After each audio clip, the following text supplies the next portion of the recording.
রহমতুল্লাহ। আলহামদুলিল্লাহি রাব্বিল আলামিন والصلاة والسلام على رسوله الكريم وعلى آله وصحبه وأهل بيته أجمعين। বাংলাদেশ জামাত ইসলামী কর্তৃক আয়োজিত আজকের এই জাতীয় সমাবেশে উপস্থিত সম্মানিত জাতীয় নেতৃবৃন্দ,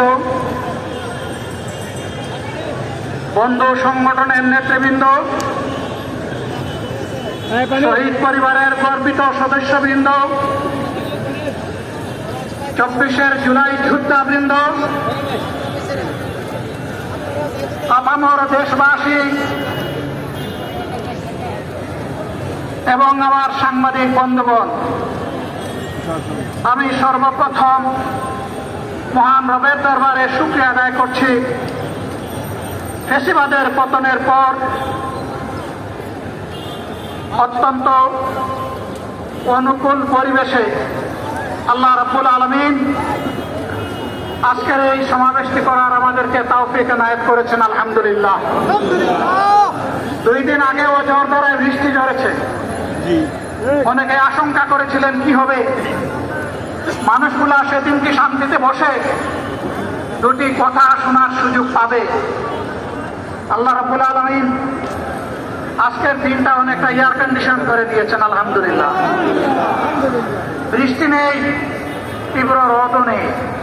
আল্লাহ তাআলার পক্ষ থেকে তার গোলামদের প্রতি এই যে মেহেরবানি, এর জন্য নত শিরে আরেকবার আমি শুকরিয়া আদায় করছি, আলহামদুলিল্লাহ।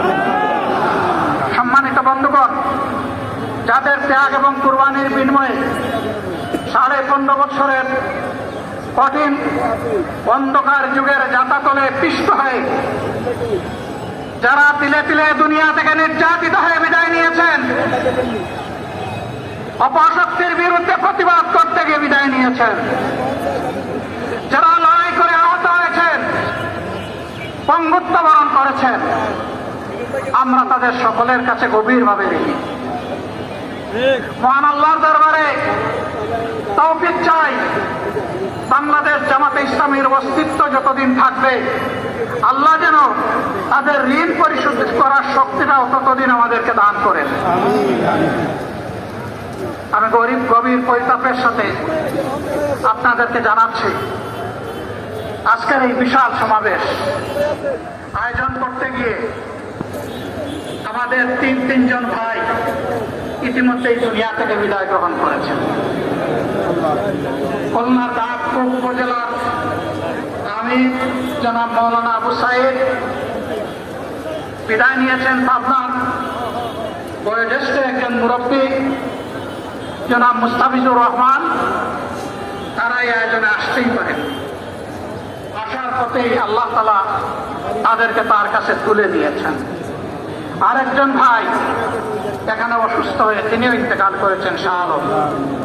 মহান রবের দরবারে দোয়া করি আল্লাহ তাআলা তাদের উপর রহম করুন, তাদেরকে ক্ষমা করুন, জান্নাতুল ফেরদাউসের নিয়ামত তাদেরকে দান করুন, তাদের আপনজনদেরকে আল্লাহ তাআলা সবরে জামিল আতা করুন।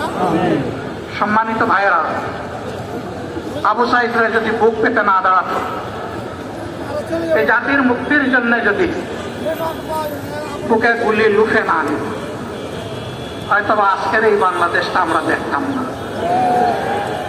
ইতিমধ্যে হয়তো আরো অনেক মানুষের জীবন ফ্যাসিবাদীদের হাতে চলে যেত। 24 জীবন বাজি রাখা এই যুদ্ধটা যদি না হতো, তাহলে আজকে যারা বিভিন্ন ধরনের কথা এবং দাবি দাওয়া পেশ করছেন, তারা তখন কোথায় থাকতেন? অতএব আসুন, যাদের ত্যাগের বিনিময়ে আল্লাহ তাআলার এই নিয়ামত পাওয়া, তাদেরকে যেন অবজ্ঞা এবং অবহেলা না, শিশু বলে তাদেরকে যেন তুচ্ছ তাচ্ছিল্য না, অহংকার বলে অন্য দলকে যেন তুচ্ছ তাচ্ছিল্য না, অরাজনৈতিক ভাষায় আমরা যেন কথা না। যদি এগুলো আমরা পরিহার করতে না পারি, তাহলে বুঝতে হবে যারা পারবেন না ফ্যাসিবাদের রূপ তাদের মধ্যে নতুন করে বাসা বেঁধেছে। আমরা আশা করি আমরা এগুলা করব না, কেউ এগুলা করবে না, বরঞ্চ রাজনৈতিক শিষ্টাচার রক্ষা করে জাতীয় ঐক্যের বীজতলাটা আমরা সবাই মিলে একসাথে তৈরি করবো ইনশাআল্লাহ। সম্মানিত ভাইয়েরা, আসরের নামাজ আসন্ন, আরো অনেক বক্তা ছিলেন, তাদেরকে আমরা দিতে পারি নাই, আমরা দুঃখিত। এজন্য আমার লম্বা কথা বলার সুযোগ নেই।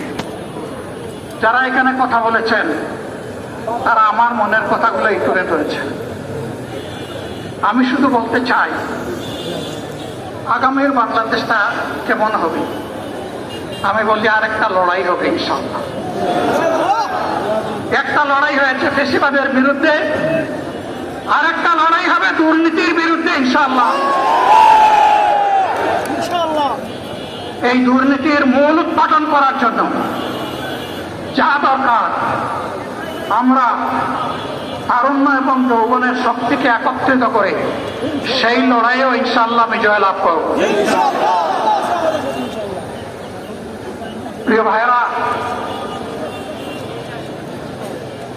জামাতে ইসলামী যে দুর্নীতিমুক্ত সমাজ গড়বে তার প্রমাণ কি?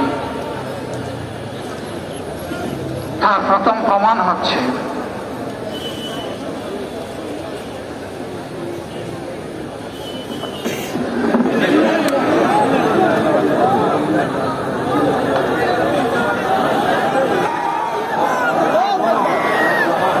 আপনারা অবস্থান করুন যার যে জায়গায়। আপনাদের সব কিছু টাকার সবাই জায়গায় থাকেন, সবাই তার নিজ নিজ জায়গায় অবস্থান গ্রহণ করেন, সবাই তার নিজ নিজ জায়গায় অবস্থান গ্রহণ করেন। আপনারা নিজ নিজ জায়গায় থাকুন, প্রয়োজনীয় দিক নির্দেশনা দেওয়া হবে। আপনাদের উত্তেজিত উদ্বেলিত হওয়ার কোনো কারণ নেই। মহান রাব্বুল আলামিনের একান্ত মেহেরবানিতে আমাদের প্রোগ্রাম আলহামদুলিল্লাহ, শুকরান, আলহামদুলিল্লাহ কাসীরান।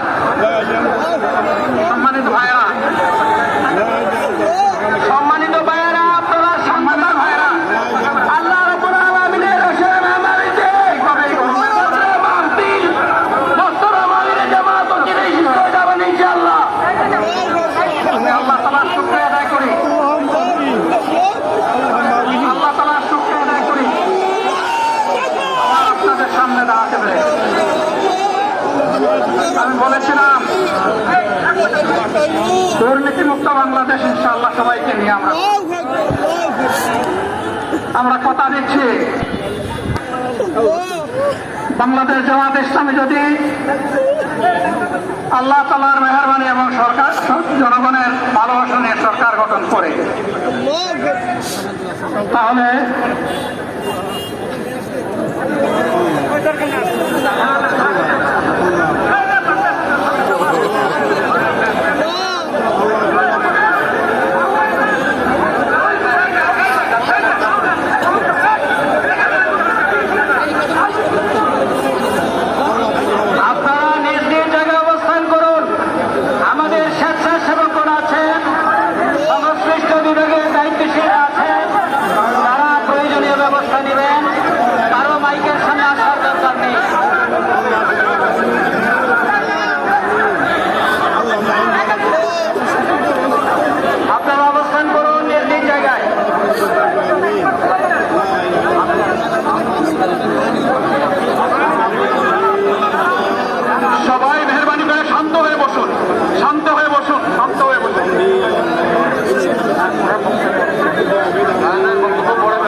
একটুখানি অসুস্থ হয়েছেন গরমের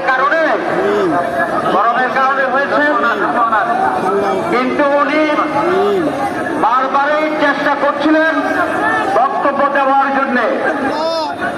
ডাক্তাররা বলছেন ওনার বক্তব্য রাখা ঠিক হবে না, ওনার যে বক্তৃতা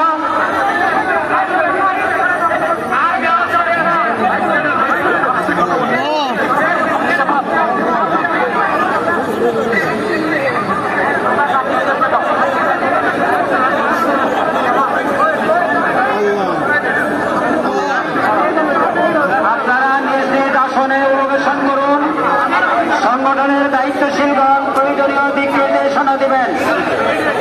আপনাদেরকে নিজ নিজ জায়গায় অবস্থান করার জন্য অনুরোধ করা হচ্ছে।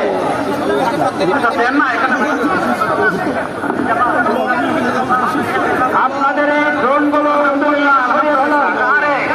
আল্লাহ যত সময় আয়াত দিচ্ছেন, আল্লাহ যত সময় আয়াত দিয়েছেন তত সময় মানুষের জন্য লড়াই করবো ইনশাআল্লাহ। এই বন্ধ হবে না। বাংলার মানুষের মুক্তি অর্জন হওয়া পর্যন্ত আমাদের লড়াই অব্যাহত থাকবে। জামাতে ইসলামী যদি আল্লাহর ইচ্ছা এবং জনগণের ভালোবাসায় বাংলাদেশের মানুষের সেবা করার সুযোগ পায়, তাহলে মালিক হবে না, সেবক হবে ইনশাআল্লাহ।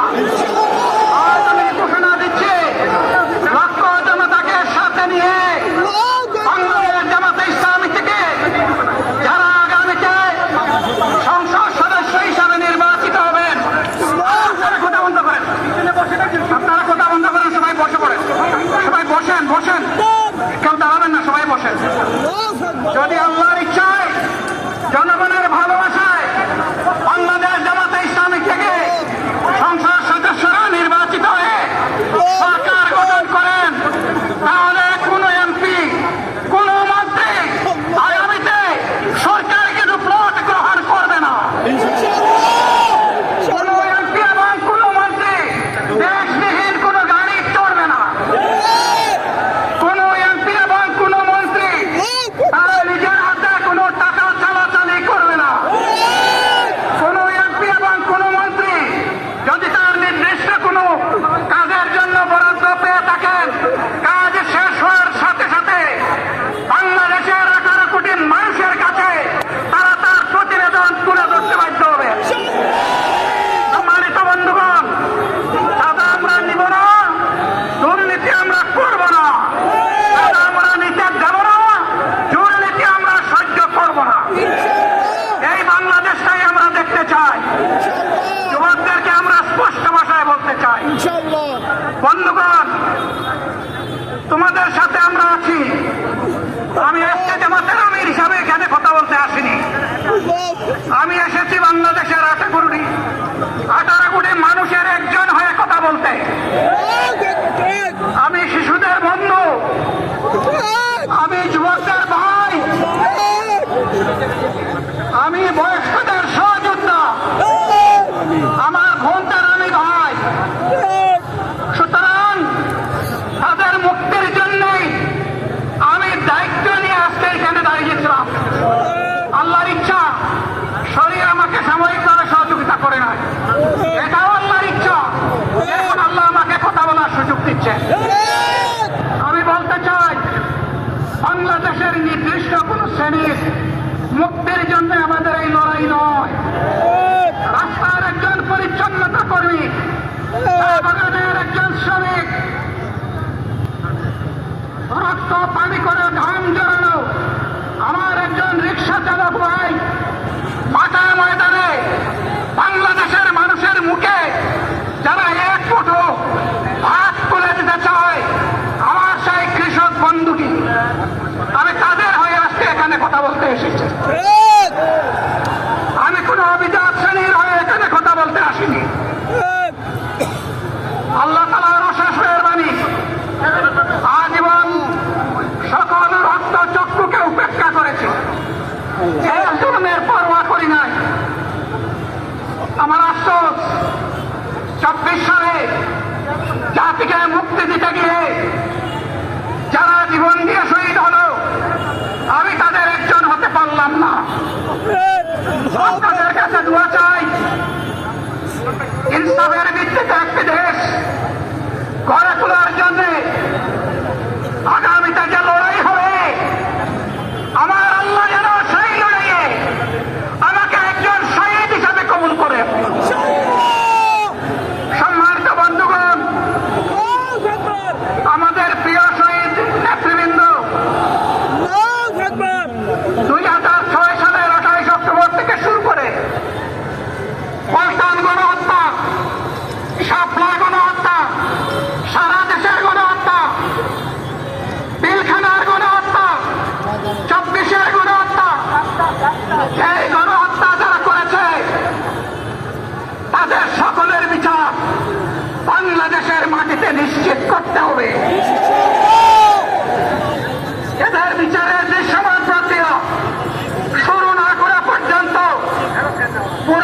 বাংলাদেশকে আবার করতে চান, তাদেরকে আমরা বলি জুলাই যুদ্ধ করে যারা জীবন দিয়েছে আগে তাদের জীবনটা ফেরত এনে দেন। যদি সত্যি তাকে ফেরত এনে দেন, আপনারা পারবেন না, যেহেতু পারবেন না কাজেই নতুন ব্যবস্থায় নতুন বাংলাদেশ গড়ে তোলা হবে ইনশাআল্লাহ। শিশু, কিশোর, যুবক, মা, বোন, শ্রমিক, ছাত্র, জনতা, ব্যবসায়ী সবাইকে যেই দেশ, যেই সংবিধান, যেই রাষ্ট্র নিরাপত্তা দিতে পারবে সেই নতুন বাংলাদেশ আমরা গড়ে তুলতে চাই। ভাইয়েরা, আমাকে সবাই চাপ দিচ্ছে, কেউ বলে ভাই শেষ করেন, কেউ বলে চাচা শেষ করেন। আমি তাদেরকে নিশ্চয়তা দিয়ে বলছি, আমার মুখ আমার আল্লাহ নির্ধারিত সময় থেকে 1 সেকেন্ড আগে হবে না, এবং হায়াত যা দিয়েছেন তার 1 সেকেন্ড আগেও আমি যাব না। অতএব মহান আল্লাহর কাছে আবারও তৌফিক চাই। আপনাদের কাছে যে কষ্ট হয়েছে আপনারা, আমি তো এখানে শান্তিতে বসাচ্ছিলাম আর চতুর্দিকে শুধু দৃষ্টি বুলাচ্ছিলাম, কি কষ্ট হচ্ছে আমার ভাইদের। প্রিয় ভাইরা, এই কষ্ট আল্লাহর জন্য, এই কষ্ট কার জন্য? আল্লাহ তাআলা আপনাদেরকে তার উপযুক্ত যা দুনিয়ায় দিবেন, আখিরাতে দিবেন। আপনাদের এই ত্যাগের বিনিময়ে নতুন বাংলাদেশ আমরা পেয়ে যাব। আসুন সেই নতুন বাংলাদেশের জন্য একবার স্লোগান দিয়ে শেষ করি, নারায়ে তাকবীর।